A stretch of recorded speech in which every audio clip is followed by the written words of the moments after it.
CHRONOS, a techno-thriller in 10 episodes written by William Hearn. Narrated by the author. Episode 3.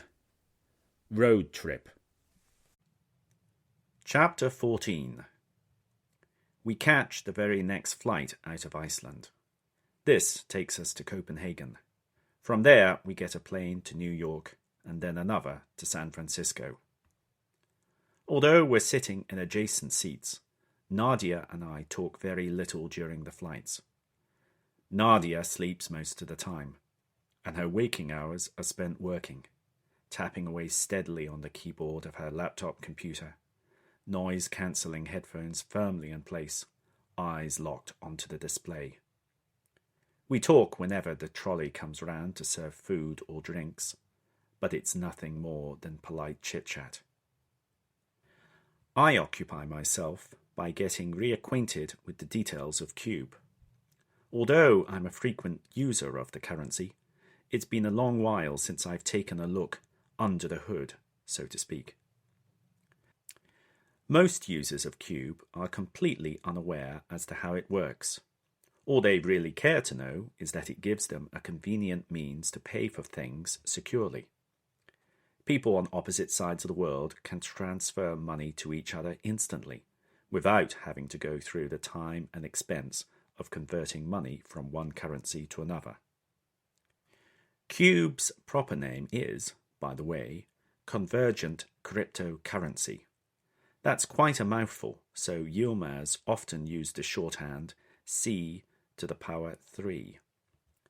Others simplified this to just Cube, and that quickly became the universal nickname for the currency, so much so that the currency's logo was changed to use a cube motif. I start my research with the original academic paper that Yilmaz wrote. It's not a long read. The entire design is succinctly described in a scant 10 pages. Yilmaz released software implementing Cube less than 6 months after publishing the paper. The code was released under an open source license so that anyone could use it. This also meant, just as importantly, that it could be rigorously reviewed in order to make sure there were no errors. No such mistakes have been found in over a decade. Yilmaz's last software update to the code came exactly 1 year after the publication of the paper. Soon afterwards, Yilmaz stopped posting online. There was no final goodbye message from Yilmaz. The last message was a boringly mundane message about the reissue of the SVG version of the Cube logo. Nothing in that message hinted that it would be Yilmaz's last. Despite Yilmaz's silence, Cube went from strength to strength. It's now the cornerstone for all electronic commerce. It's integrated into virtually every consumer device on the planet now. Behind the scenes, many banks use it to conduct their interbank transactions. The first ever real-world transaction involving Cube was to buy a vegetarian pizza. The pizza restaurant accepted 10,000 cubes in exchange for one large veggie feast pizza, thin crust. At today's exchange rates, those units of cube would be worth over $30 million. I turn my attention to a video recorded in the early days of Cube's popularity by Dan Roberts. Roberts is one of the guiding lights of the engineering group behind the internet. Without his contributions, the internet simply wouldn't work as well as it does. And his glowing endorsement of Cube won it a lot of new followers. I tap the play icon on the screen of my band and the wizened face of Roberts appears. A man well into his 70s at the time of the recording, Roberts's famed energy and passion for technology remain undiminished by his advancing years. He appears to be in the basement of a building somewhere. There are packing crates and shelves everywhere. Then I remember that he must have recorded this video during his self-imposed incarceration in the Venezuelan embassy in Washington, He had sought sanctuary there during the clampdown on hardcore crypto that saw hundreds of developers and technologists face criminal charges for refusing to add government backdoors to the cryptographic software they maintained. Roberts ended up spending nearly 3 years in the confines of that embassy.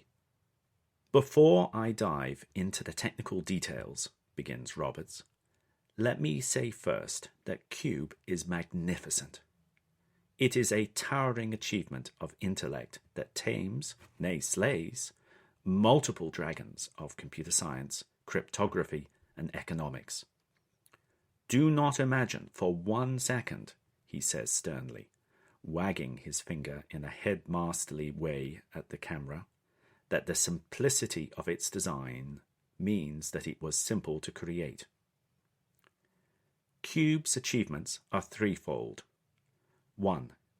It is truly distributed, meaning that it has no need for a central point of trust, such as a bank or government, and also means that it is impossible for financial authorities to shut down or control. 2. It is genuinely secure, using nothing but well-proven, pre-existing cryptographic algorithms. 3. All transactions are entirely anonymous. Neither the payer nor the payee are traceable. To have accomplished one of these objectives would have been an achievement. To have accomplished 2, exceptional. That Yilmaz manages to achieve all 3 is nothing short of genius." Roberts pauses for a moment to take a couple of breaths, then continues. "Up to now, every currency, be it physical or electronic, has operated with some form of central point of control, some kind of sponsoring organization, a bank or government typically.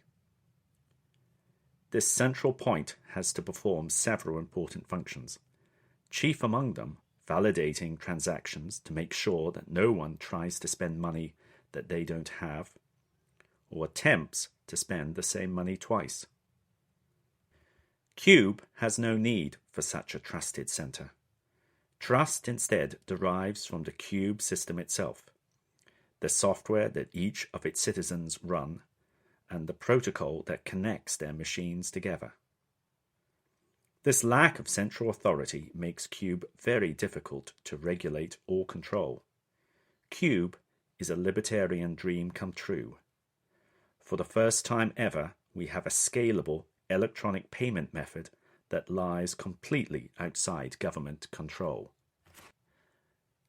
So the trust lies in the Cube community, those users, usually referred to as citizens, who run the core software.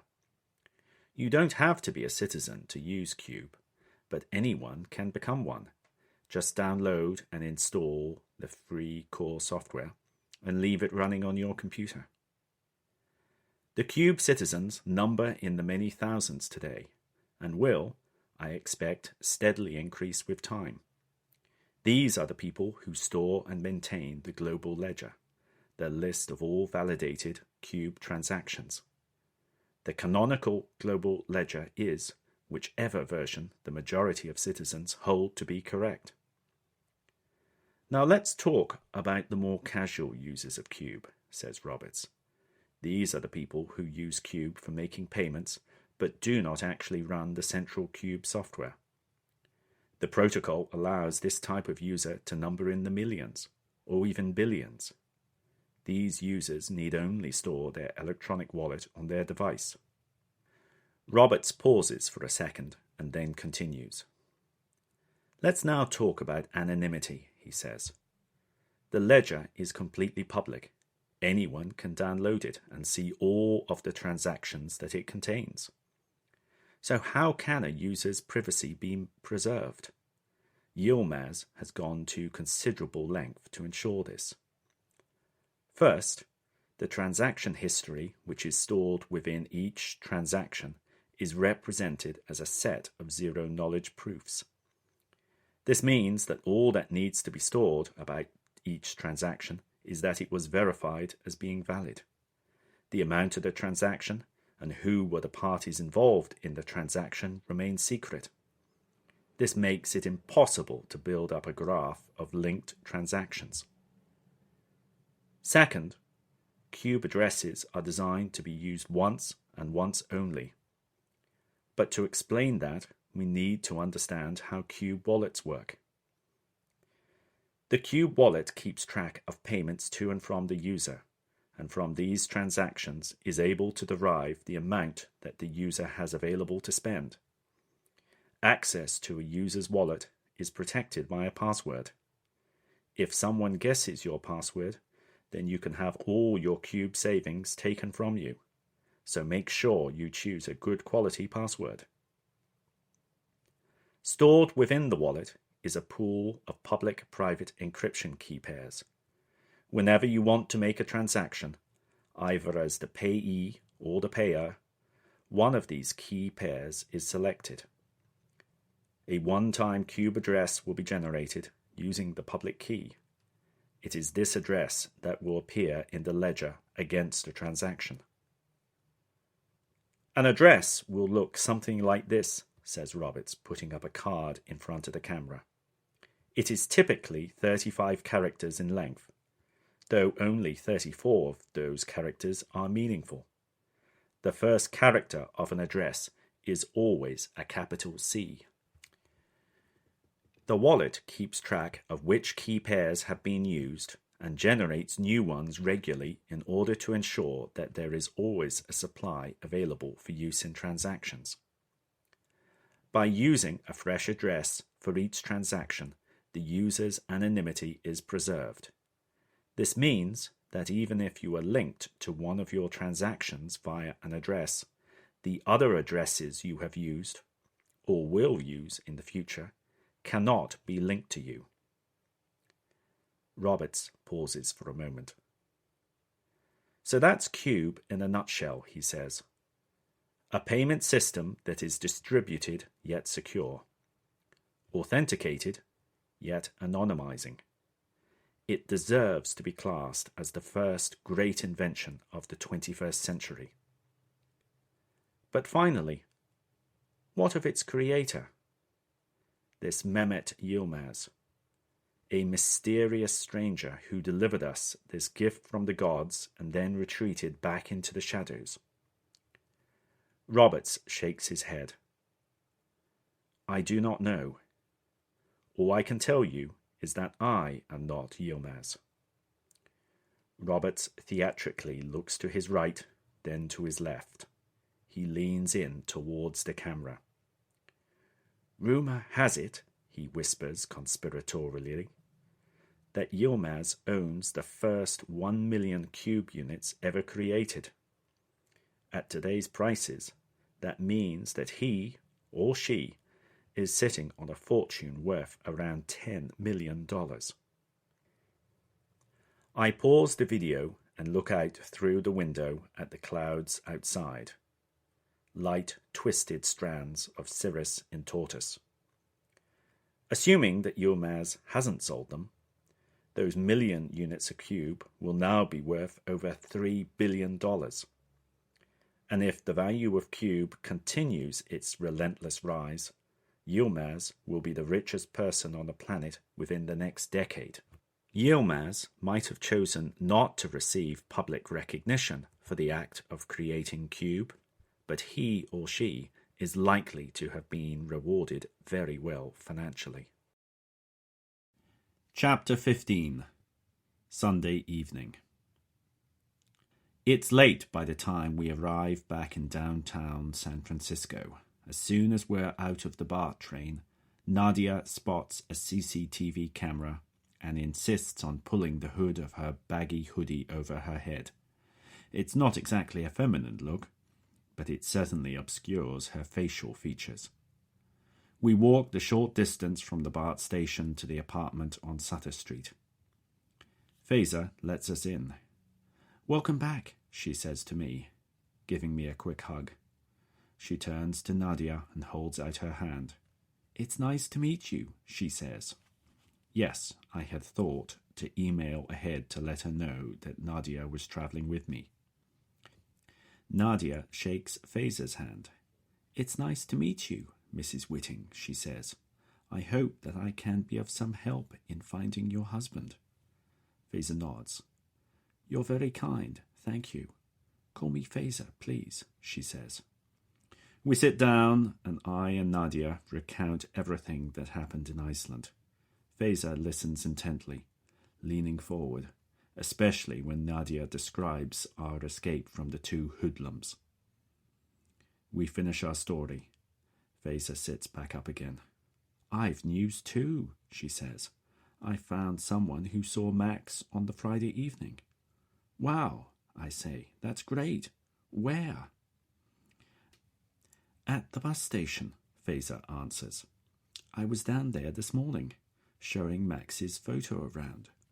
One of the drivers remembered Max getting on his bus for the drive up to Santa Rosa.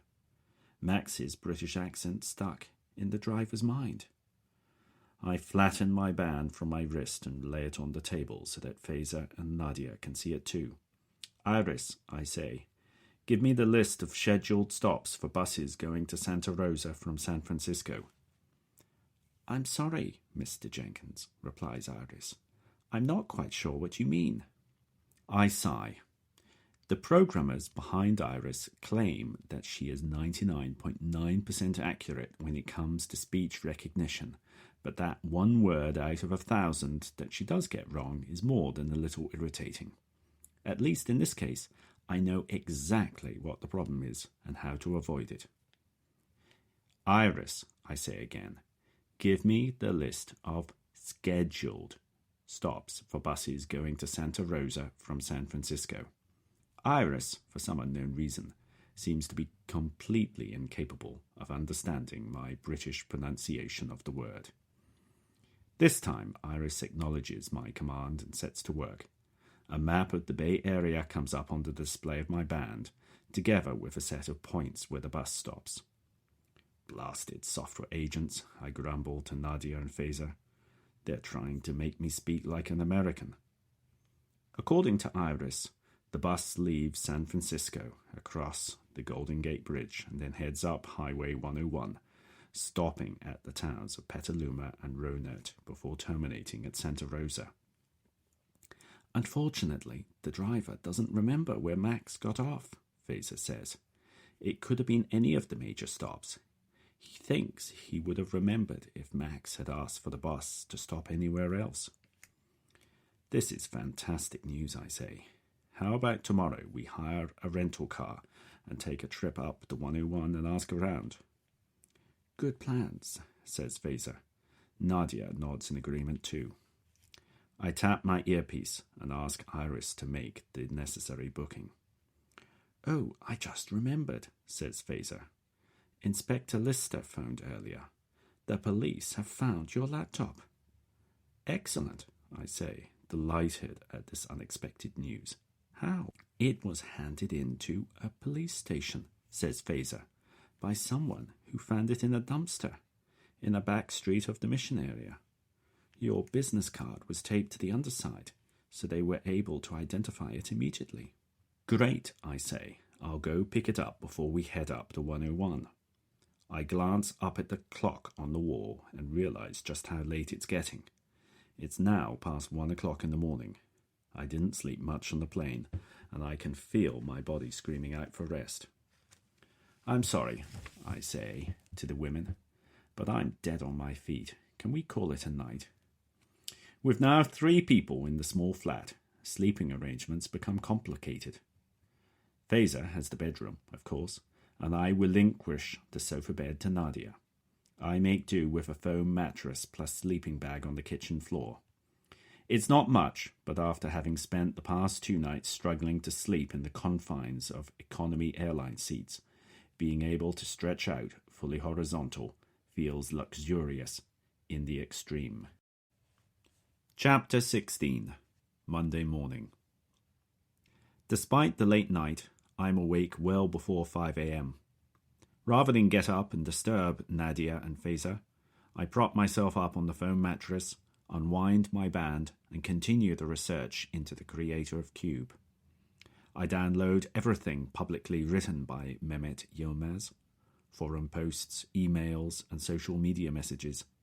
In total, it comes to a little over 60,000 words, all written over a period of about 15 months.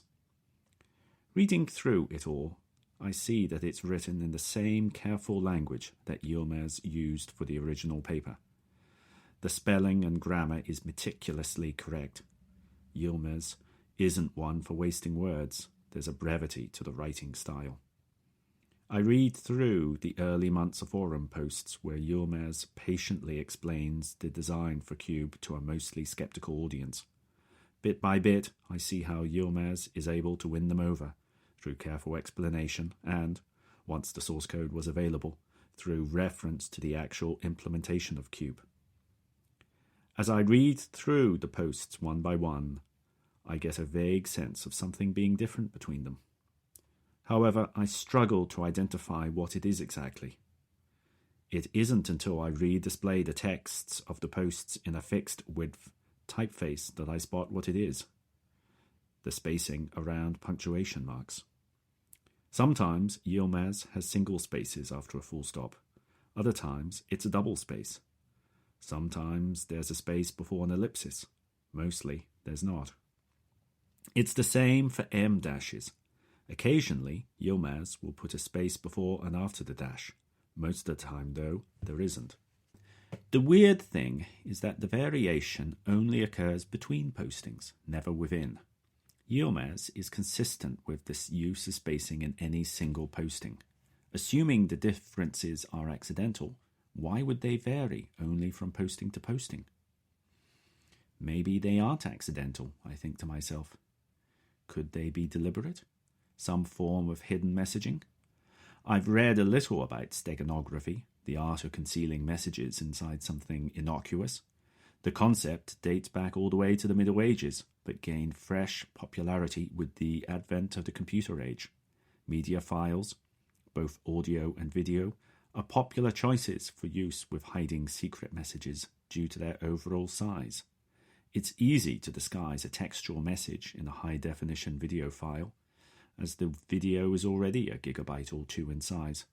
No one will notice the size of the file going up by just a few thousand bytes. However, the amount of information that could be conveyed by simply varying punctuation spacing would be tiny. It's just a few bits worth of data per message. What could be usefully communicated? And who would be the intended recipient, I think to myself. Given the multitude of ways that exist to send information securely encrypted, why would anyone choose this approach to communication?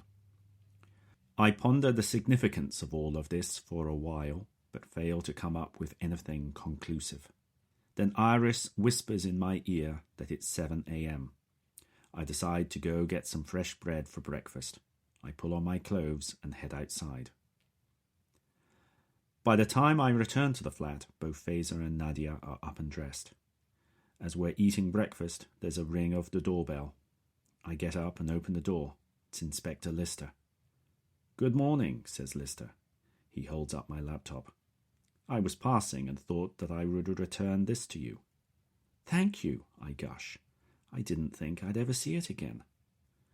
"Whoever stole it," says Lister, "apparently tried to sell it in a couple of bars around Mission. When they failed, they threw it in a dumpster." "Oh," I say, somewhat deflated. Whilst I'm glad to have my computer back, I have to admit to feeling a bit miffed that no one wanted to buy it. That's a bit like a thief breaking into your house and stealing only some of your jewellery, leaving the rest lying on the floor. Do you feel worse about the stuff that it was stolen, or that they thought that so much of your collection was not worth stealing? I recover my composure. "Thank you for returning my machine," I say. "It's very kind of you to drop it off." "My pleasure. Despite what you might think of SFPD," he says, glancing towards Fazer, "we do try to go the extra mile for our citizens." He hands me a form acknowledging return of the device and I sign it. Lister gives a nod of acknowledgement to Fazer and Nadia at the breakfast table and then leaves. I close the door and return to the table. I guess we were all wrong about the theft, I say. It must have been an opportunistic thief looking to make a quick buck by selling the laptop on. Nadia picks my laptop up and inspects it carefully. It's a sleek, all-metal design with a curved, extendable screen. Your thief must have a truly terrible sales pitch if they couldn't sell this on, she says, handing it back to me. I start the laptop up and run some diagnostics to check that it is still functional. Everything passes, even the checksum tests that I use to make sure that no files, system or data have become corrupted. I close its lid, give it a pat, and return to my breakfast. It's good to have my computer back. After breakfast, I excuse myself and go into the bathroom to shave a weekend's worth of stubble from my face. As I lather my face in preparation for a wet shave, I hear Faiza and Nadia chatting in the other room. "So what do you do for a living?" asks Faiza. "I run a small security consultancy," answers Nadia.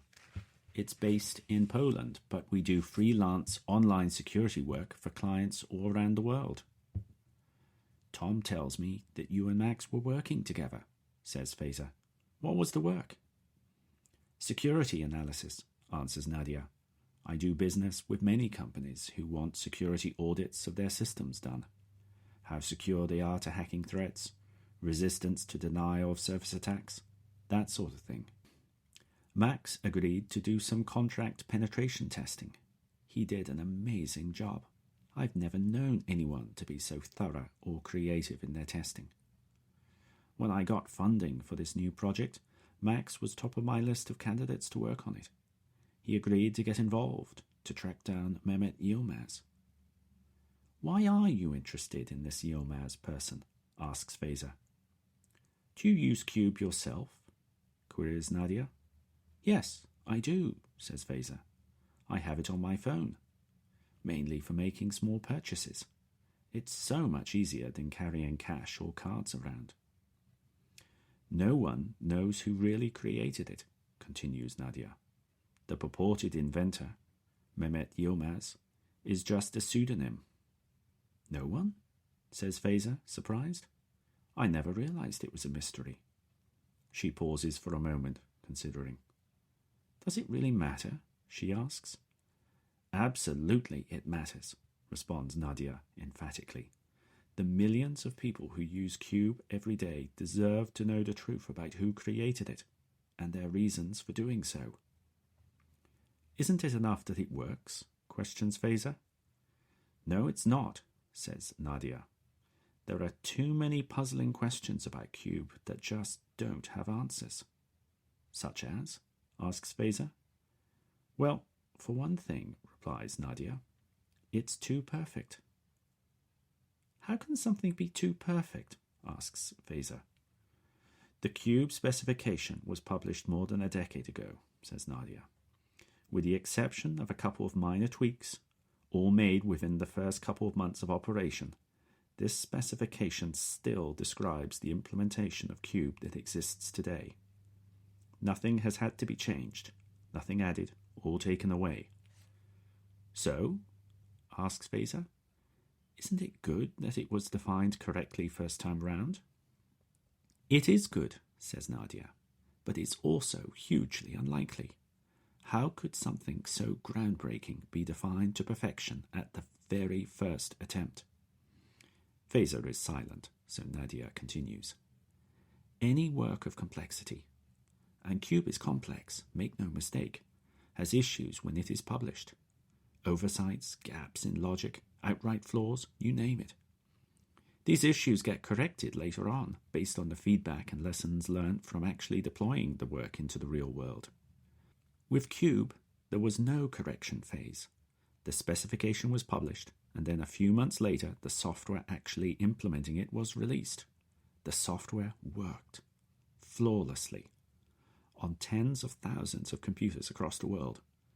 For one person to achieve this feat, for a solution that spanned the fields of economics, distributed computing, cryptography, mathematics, makes them very, very exceptional.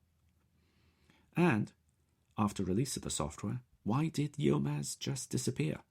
Why step away from something that would be a crowning glory in anyone's career? Maybe they value their privacy, says Faiza. Maybe they do, agrees Nadia, but they should still be accountable for Cube. It's too important to the world economy for its author to be able to step away entirely. Every day, billions of dollars of economic transactions are being conducted using Cube. Cube is having an immense effect on the economic processes of the world. Some are good, some are bad. Don't you think that we deserve to know something about the person who created it? And why they decided to create it in the first place? Faiza is quiet. She has no more answers to Nadia's questions. Frankly, I don't either. Iris whispers in my ear that our rental car's arrived and has parked itself outside. I hurry to finish my shave and then step back into the living room. Right, ladies, I say. Who's up for a road trip? Chapter 17. We drive across the bay and into Sonoma County. Soon we leave the urban sprawl behind us. It's been a long while since I've been in this part of Northern California, and I'd forgotten how pretty it is. It's a fine day, with the turning leaves on the few trees that have survived the drought looking spectacular in the autumnal sun. Nadia doesn't have her license with her, and as Faiza prefers not to drive, I volunteer to do the driving. While I could let the car's auto-drive do most of the work, I prefer to drive manually. I've had a few less than positive experiences with auto-driving cars. The problem isn't so much when they are driving themselves, which they do flawlessly, but with my driving once I've taken back control. I'm far more prone to making mistakes. Given that I'm driving on the wrong side of the road, I don't want to do anything that further increases my chance of an accident. We drive along the picturesque Highway 101 towards Santa Rosa. Our first stop, after about an hour's driving, is in the beautiful small town of Petaluma. At the risk of being condescending, I'd even describe it as quaint. We stop at the bus station and ask around, showing people photos of Max. We visit local shops and cafes and put up a few posters. We visit the local hospital just in case Max has been admitted. We even stop off at the Twit Studios. Max, like me, is a big fan of their podcasts, especially Security Now. Despite opening a far bigger multi-studio facility on the edge of town a couple of years back, the staff are as welcoming as they were when I visited the Twit cottage a decade or so ago when I was a student. Unfortunately, despite the warmth with which we're greeted, no one recognizes Max's photo. We continue up the 101. Our next port of call is Ronad. It's much smaller than Petaluma, and so we don't spend as much time there. We ask around, we put up posters, and then we leave. We then make our way to the bus's final destination, Santa Rosa. This is the largest town in the region, the administrative heart of Sonoma County. We go through the same process as before. We visit the bus station, we put up posters, we ask around in shops and cafes, and we talk with lots and lots of people. We visit both of Santa Rosa's 2 hospitals. No one remembers Max. Despite the lack of fresh leads, I'm not disheartened. There's one other place that I want to visit. Sebastopol is just a couple of miles west of Santa Rosa, and quite near there is a cyber commune that I remember Max mentioning once. Might he have gone there? It's the late afternoon when we pull up outside the isolated new Morningstar commune, having traversed a long and meandering dirt track road. Named in honour of the famous 1960s commune that was located nearby, the NMC is a converted farmhouse set high on a hill overlooking large fields of what was once grazing land. The livestock is long gone now. The decade-long Californian drought has turned the fields into little more than arid scrubland. However, the farmhouse still looks much as it must have done in the days when the place was a working farm. The commune is famous for its open-door policy freely accepting anyone who wants to visit for however long they want to stay. Hackers from all over the world are drawn here in order to collaborate with some of the brightest of their peers and contribute to whatever ongoing projects take their fancy. Many open source projects owe their origins to work started here. I know of a couple of security researchers who always spend a month or two at the commune ahead of the DEF CON event in Las Vegas, polishing up their presentation. We get out of the car and look around. There seems to be no one around. The back door of the farmhouse is open, so we decide to go in. Inside, we find ourselves in a large kitchen. A heavy wooden table dominates the room. A large 6-hob cooker and refrigerator take up most of one wall. It's a very typical farmhouse kitchen, except for the bank of enterprise-grade routers mounted in a rack beside the entrance. Sitting at the table, his back turned to us, is a man. He's eating a bowl of cereal with one hand while continuing to type speedily on a laptop computer with the other. Muted strains of music leak from the chunky music headphones clamped over his ears. "Excuse me," I say. The man continues to type on the keyboard, oblivious. I tap him on the shoulder. The man jumps up, startled. The bowl of cereal goes flying. It seems certain to crash onto the floor, but Nadia manages to catch it one-handed and returns it safely to the table. Nice reflexes. "My, you scared me near to death," the man says. He's younger than me, perhaps mid-20s at most, and speaks with a southern accent. He's dressed in jeans and a flannel shirt. "I'm so sorry to disturb you, but we're looking for someone," I say, pulling a couple of photos of Max out of my pocket. "Have you seen this man? He may have visited here a week or so ago." I pass the photos over. The man studies them closely. "He's my husband," says Fazer. "His name is Max Whitting. He's been missing for 10 days now." The man pauses, looks at the three of us, and then shakes his head. "Can't say I recognize him," he says. "But wait here. I'll show the photos to a couple of my colleagues here. They might know your friend." He disappears through the other door into the rest of the farmhouse. We wait in the kitchen. To kill time, I go over to the routers and examine them. They're all high-capacity, state-of-the-art systems, costing at least $10,000 each. The commune clearly takes its internet connectivity very seriously. Fazer looks around too. "Someone forgot their turn on the washing up rotor," she says, pointing at the sink, which is piled high with dirty mugs, plates, and cutlery. After a few moments, we hear footsteps, and the man reappears. This time, he has company. The other man is taller and probably slightly older. He's sporting a scraggy beard.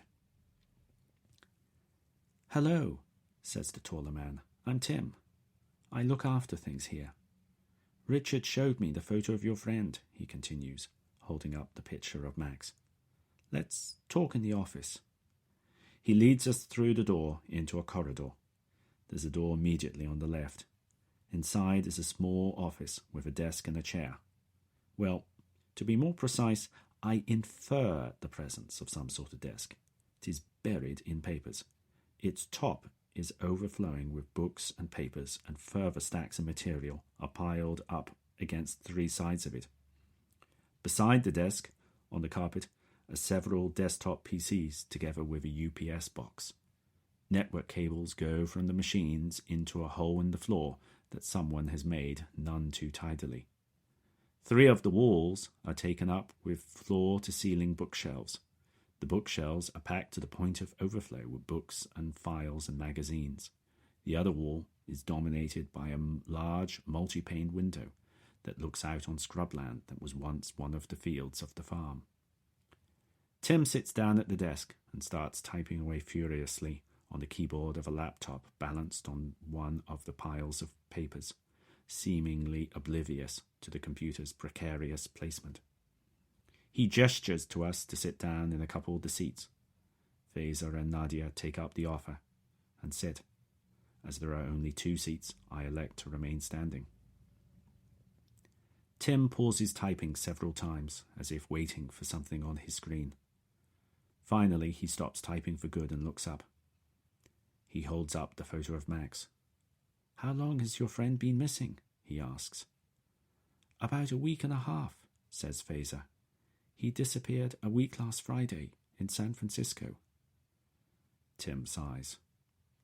"Well, I'm sorry to say that you've had a wasted trip out here. I've been IMing with the other residents here, and no one remembers him visiting." He passes Max's photo back to us. "Are you quite sure?" asks Fazer desperately. The man shakes his head. "Absolutely sure. I meet with all our visitors in order to explain the house rules, so if he had visited, I would know. I haven't been away from here in over 2 weeks." Fazer's shoulders slump in disappointment. I decide that there's no point in wasting more time here. "Well, thank you for your time anyway," I say.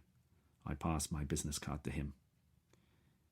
"If Max does turn up, we'd greatly appreciate you letting us know." "Of course," Tim says. "You'll be the first to know." We head back to the car, deflated at having reached another dead end. "What a day," says Fazer, slumped in the back seat. The euphoria of the night before has been replaced by frustration at today's lack of progress. "Give it time," I console her. "Santa Rosa's a pretty big town. We should stay here tonight and see whether tomorrow we can turn up any more sightings." We head back to Santa Rosa and find a motel close to the 101. Fazer and Nadia agree to share a room, with me taking an adjacent one. My bedroom will double as the base of operations. After freshening up at the motel, we decide to head downtown to get something to eat. We take the car and park just off Railroad Square.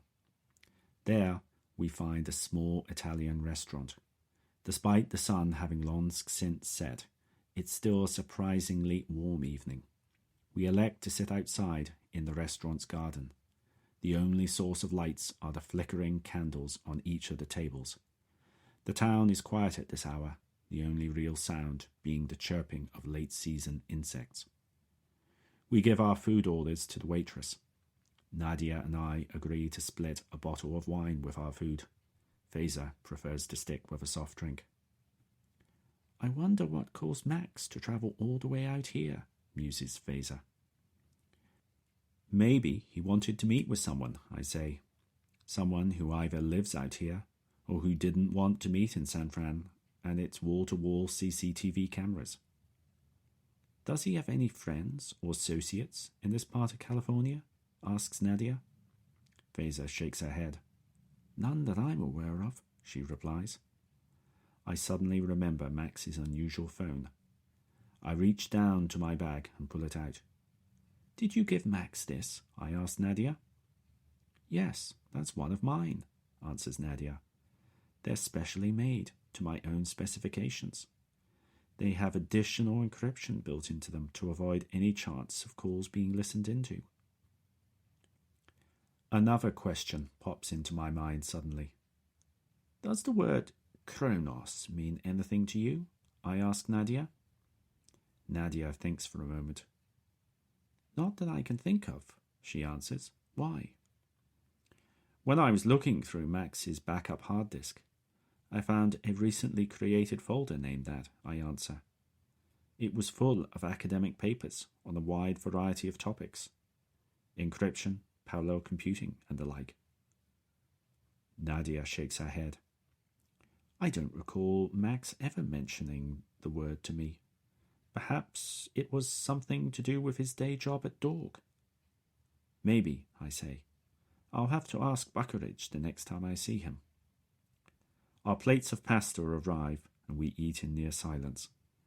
By the time we finish our food, it's getting late, so we decide to head back to the hotel. Fazer insists on driving due to my consumption of wine. By the time we get back to the motel, it's past 11. I'm tired, but my brain is still buzzing, trying to figure out how Max, Cube, the Bratva, and this part of California might all fit together. I tell Nadia and Fazer that I'm going to take a stroll, to clear my head before turning in. "I could do with a walk too," says Nadia. "Do you mind if I join you?" I don't mind, and we set off. Faiza heads into her room for the night. We stroll through the tree-lined suburbs of Santa Rosa. The streets are very quiet. There are only a few people around at this late hour, mostly dog walkers giving their pooches one last walk of the day. A cool breeze has sprung from the west, rustling the leaves of the many trees that still have their foliage in place. We walk along in silence. I'm going over the events of the day in my mind, again and again. What else could we have done to get a lead on Max? We know that he got on the bus for Northern California. Why can't we find where he got off? "Max is very lucky to have a friend like you," says Nadia suddenly, interrupting my musings. "Someone who's willing to drop everything and travel halfway round the world to look for him." "We've been friends for a long time. He'd do the same for me, I'm sure," I reply, surprised at the compliment. Nadia's been a pretty sceptical member of our party up to now. Not exactly critical, but hardly an enthusiastic supporter either. "How long are you prepared to go on searching for him?" asks Nadia. I ponder the answer to her question.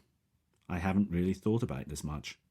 I've just been taking each day as it comes, not trying to think too far ahead. "As long as I possibly can," I finally answer. "I have lots of outstanding holiday that I need to take, and my savings are in pretty good shape as well.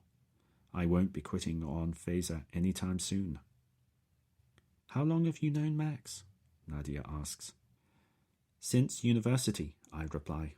"We were in the same year and studied the same computer science degree. We've kept in touch after we graduated and Max emigrated over here.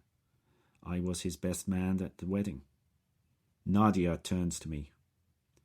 "Faiza told me that the police think that Max's disappearance is due to an argument between the two of them. Is that plausible?" she asks. I shake my head. "Absolutely not," I say. "Max would never walk out on Faiza, even for a couple of days, and most definitely not when they're expecting a baby." Nadia nods her head. She leans into me, standing close. "Max is very lucky to have a friend like you," she repeats softly. I grunt, suddenly unsure where all of this is going.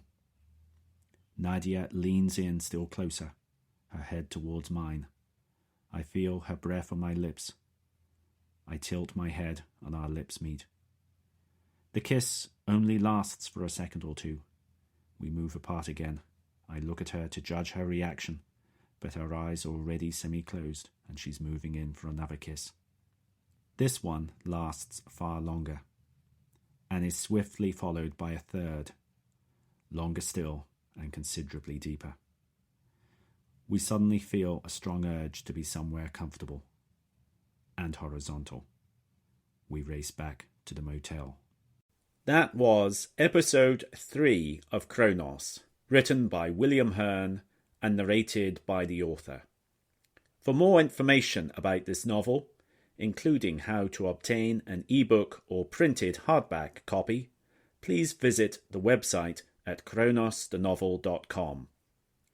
This audio recording is licensed under the Creative Commons Attribution, Non-Commercial, Share-alike 4.0 International License.